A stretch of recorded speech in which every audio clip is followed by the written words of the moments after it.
Hi, good morning, good morning. This is Randy, K7AGE. I'm still alive, doing well. Just been busy. Still haven't put those antennas up I talked about months and months ago, so I still got to do that. So I'm on my way to Oshkosh, Wisconsin for the Experimental Aircraft Association's AirAdventure, their week-long air show. And been doing that for, I think it's about my fifth or sixth time that I've been out there. And I'll be busy with the gang I camp with.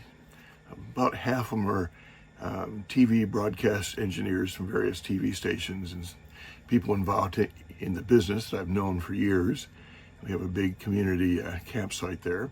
And I'll also be helping out Ray Novak with the Warbird Special Event Station, W9W.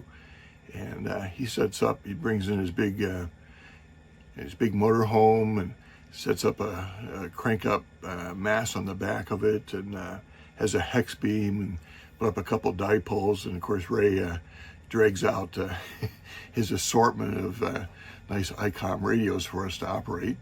So from that station, typically you'll find us on sideband and CW, and also on D-Star. I can't tell you what group or anything at the moment. And then last year I operated a lot of FT8 for him out of my camp trailer here, so we could run two stations. So looking forward to that again. So I left Saturday morning from Gold Beach, Oregon, on the southern Oregon coast, and came to Hermiston, Oregon, where I'm staying in a Harvest Host site. Harvest Host is an organization that you can join if you're an RVer. And basically people with ranches and breweries and wineries and museums and all sorts of places make available a couple places to park that you can spend the night.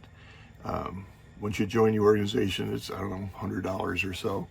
And typically you can stay free, although they'd like you to, if they have a winery, buy a bottle of wine or whatever. So I find it convenient, been able to find openings on my cross-country trip better, easier than trying to stay in campgrounds all the time.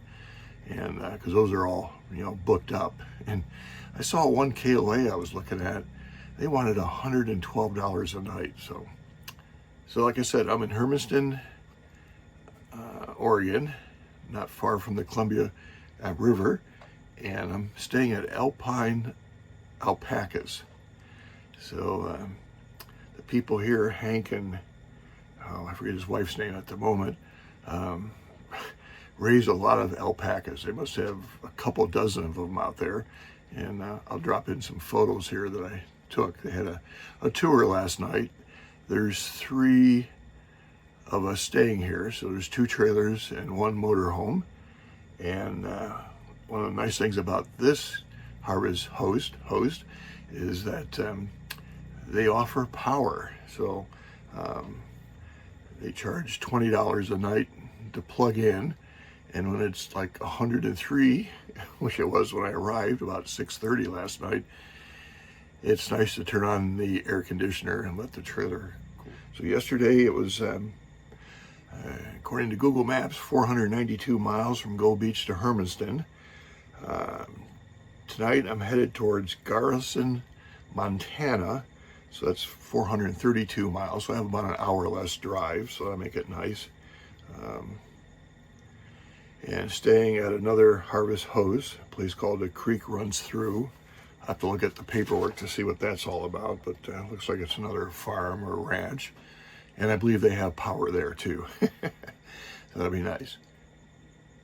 So, since I got in here about 6:30 and time to get set up, and had the tour and relaxed, had something to eat, had dinner, I didn't bother putting up the antenna. I didn't do any radio operating. I just kind of zoned out. You can track me. I have APRS running. So if you go to aprs.fi and put in K7AGE-9, you can see where I am. I usually monitor 5.2 along the trip, and I'll try and monitor the DMR talk group 31075. It's the Bayonet, the Ham Radio Workbench podcast DMR. You know, I use a hotspot and it goes in and out of areas, and so may or may not have coverage. So anyway, that's just a quick update of what's been going on, and I gotta get finished up here. Oh, I gotta drink my coffee yet. So, and finish. I got the trailer kind of about half ready to go, and so I gotta get cleaned up, do the dishes, and pack everything away for traveling. I'm still hitched to the truck, so all I gotta do is raise the jacks up, unplug the power cord, and I'm basically ready to roll. So I'll do another video and let you know how the trip is going. Yesterday was good, a lot of traffic around Portland, but once you get out of there and come along the river, it's a real pretty drive. So 73 for now. Randy, K7AGE, on the road. Hi, Randy. At night 2, I'm at another Harvest Host. It's out here just in a gravel lot with a few other RVers. I'm in Garrison, Montana, and I have power.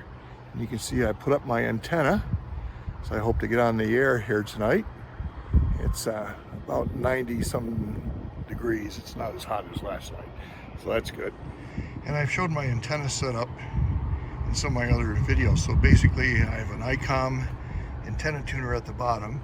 There's a big copper strap that goes to the frame of the trailer for the counterpoise. Then I have a DX Engineering mast that's about 25 feet.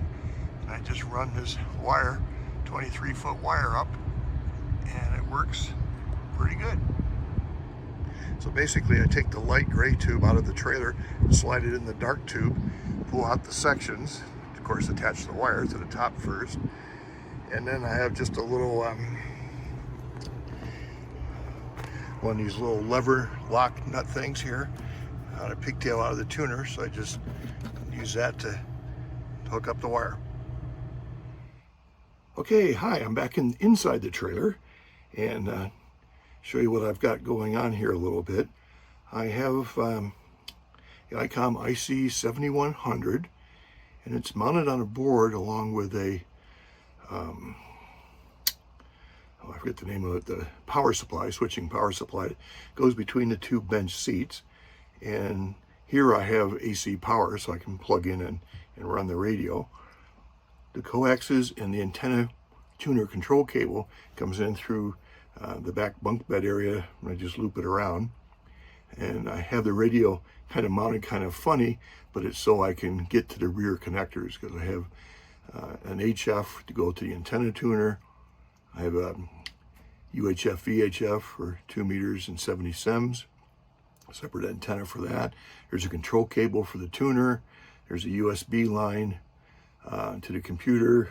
There's an RJ like 45 to the control head. Then I have a laptop. It's an Asus VivoBook S, and it's really kind of nice. It has an OLED screen, so it's really pretty. It uses USB-C to charge, and I'll be hopefully working with an adapter so I can run it off a battery, off my BioNO battery. So I have it running here right now on 20 meter FT8, a lot of signals going by, more than a screen's worth. I'm not going to get on the radio now. I'm going to edit so you can see all this. Sorry about the shaking, and there'll be more videos from on the road. 73. This is Randy, K7AGE.